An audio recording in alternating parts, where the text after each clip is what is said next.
Ini intro. Halo semua, balik lagi bareng gue Chow di podcast Monolog. Pada podcast kali ini gue akan ngebahas fenomena-fenomena yang tentu saja lo udah familiar dengan fenomena-fenomena ini. Yang pertama adalah jumlah minimarket yang berkembang biak jauh lebih pesat ketimbang toko kelontong yang ada di sekitar kita.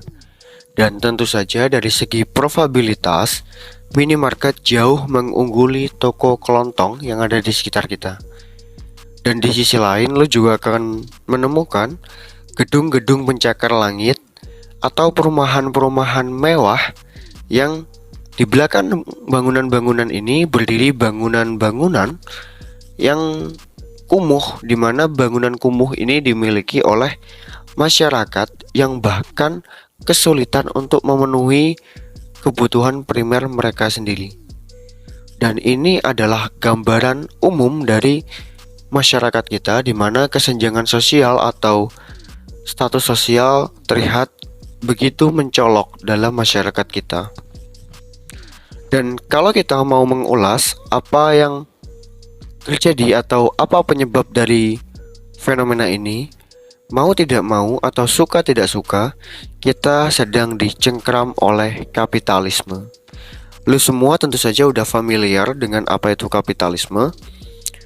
Akan tetapi jika lo searching di Google, lo pasti akan menemukan banyak sekali definisi terkait kapitalisme ini. Dan jika lo tarik benang merah, definisi dari kapitalisme adalah sebuah metode produksi yang bertujuan untuk meraih keuntungan sebesar-besarnya dengan biaya produksi sekecil-kecilnya. Di mana pada sistem produksi ini, alat produksi dimiliki atau dikuasai oleh individu atau swasta. Namun apakah cukup demikian? Menurut gue enggak. Adam Smith pada The World of Nations tahun 1776 mendefinisikan kapitalisme sebagai sebuah sistem ekonomi bercirikan kepemilikan perorangan atau swasta atas perkakas produksi, distribusi, dan pendayagunaan untuk mendapatkan keuntungan dalam keadaan yang kompetitif. Menurutnya, kepentingan pribadi merupakan kekuatan untuk pengendalian perekonomian dan semua proses yang dijalankan akan menuju ke arah kemakmuran bangsa. Hal ini dia dasarkan atas kepercayaannya terhadap tangan tak terlihat atau invisible hand yang akan memberikan dorongan terhadap individu ke arah yang lebih maju. Namun, apakah Adam Smith dalam bukunya menuliskan kapitalisme? Nyatanya enggak. Dia sama sekali tidak menuliskan kata kapitalisme dalam bukunya The World of Nations. Dia memilih menggunakan kata commercial society. Lalu dari mana kapitalisme atau kata kapitalisme ini muncul? Kata kapitalisme muncul itu dari tokoh bernama Karl Marx, di mana dia menuliskan pada bukunya Das Kapital. Dalam bukunya ini dia berusaha mengkritik habis-habisan fenomena ekonomi yang dia anggap merupakan imbas dari pemikiran Adam Smith ini. Nah, membicarakan terkait kapitalisme, mungkin orang-orang sudah mengetahui ciri umumnya, di mana para kapitalis atau kaum borjuis berusaha meraup untung yang sebesar-besarnya dari para buruh, di mana mereka mengeksplorasi atau mengeksploitasi para buruh ini. Namun benarkah sejarah kapitalisme ini berasal dari Adam Smith? Jawabannya enggak. Alan Wood dalam bukunya Origin of the Capitalism tahun 1999 tidak menemukan kapitalisme dari kota-kota dagang besar di Eropa Barat seperti Amsterdam, Venesia, Florence, bahkan Paris, yang dipercayai oleh banyak ahli merupakan tempat awal dari kapitalisme. Melainkan Wood menemukan kapitalisme di pedesaan Inggris. Penjelasan asal mula kapitalisme Wood dasarkan pada karya dua ahli sejarah Marxis, yaitu Robert Brenner yang mengulas transisi dari feodalisme ke kapitalisme, dan Thomson yang menulis kemunculan kelas pekerja di Inggris.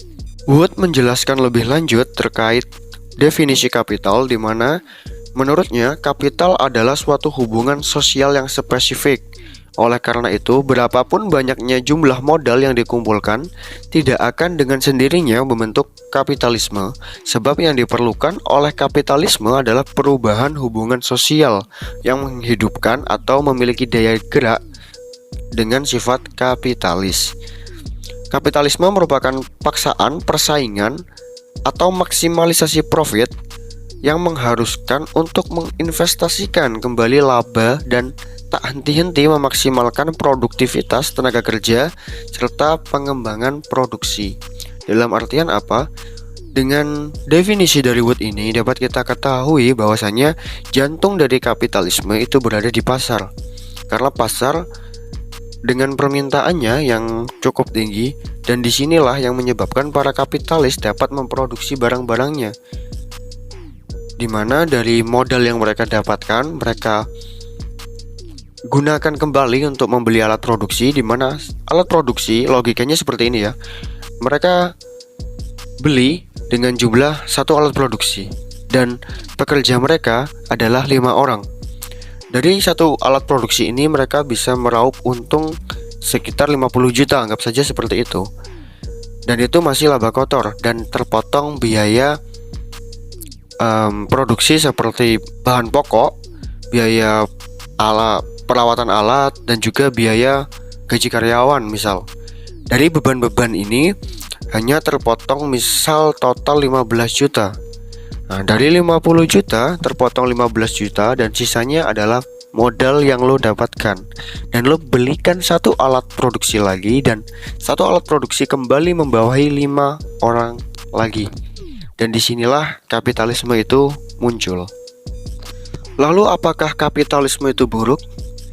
Dalam Soho Forum Debat, di mana pada sesi ini mengangkat tema sosialisme melawan kapitalisme, Profesor Wolf menjelaskan bahwa kapitalisme memberikan janji akan kebebasan dan juga keseimbangan.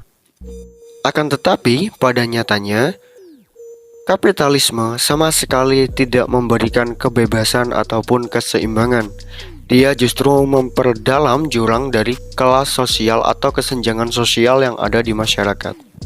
Buktinya ada dalam film Squid Game yang merupakan bentuk kepongahan atau kerumpangan dari kapitalisme itu sendiri, di mana pada awal cerita kita diperlihatkan terkait kontrak paten di awal game, di mana para peserta dipaksa untuk menandatangani kontrak dengan beberapa aturan tanpa mereka harus mengetahui apa yang harus mereka lakukan atau resiko yang akan mereka dapat dan jumlah keuntungan yang mereka dapatkan.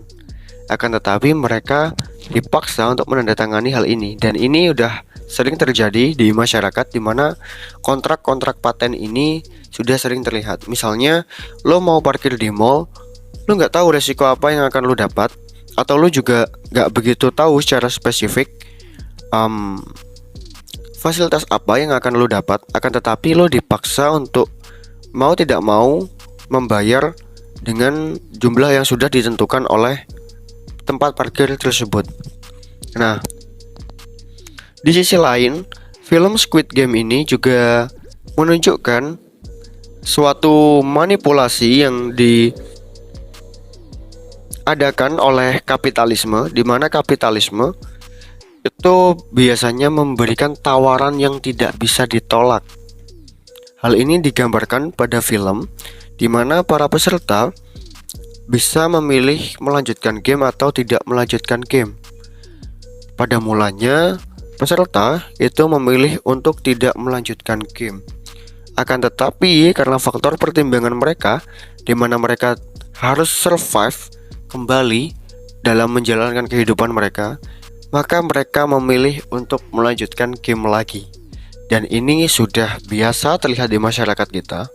Banyak sekali sebenarnya orang-orang yang menyadari dari kebobrokan kapitalisme itu sendiri. Akan tetapi mereka mau tidak mau harus menjalankan suatu sistem yang kapitalisme itu sendiri munculkan, yaitu kita sebagai kaum buruh dan dipaksa terus-terusan untuk menghasilkan modal atau kapital bagi mereka.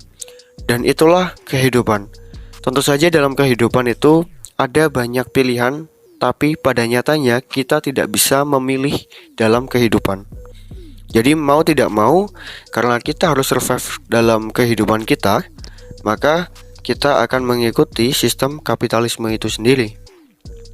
Nah, mungkin itu sedikit bedahan singkat dari kapitalisme, dan mungkin pada episode kedua atau episode setelah ini maksud gue akan ngebahas kembali terkait lawan dari kapitalisme, yaitu sosialisme yang dicetuskan oleh Karl Marx, dan mungkin akan menjadi edisi ekonomi yang cukup panjang. Oke, mungkin cukup sekian podcast kali ini, and see you next video. Jangan lupa like, komen, dan subscribe biar Chow lebih semangat buat video.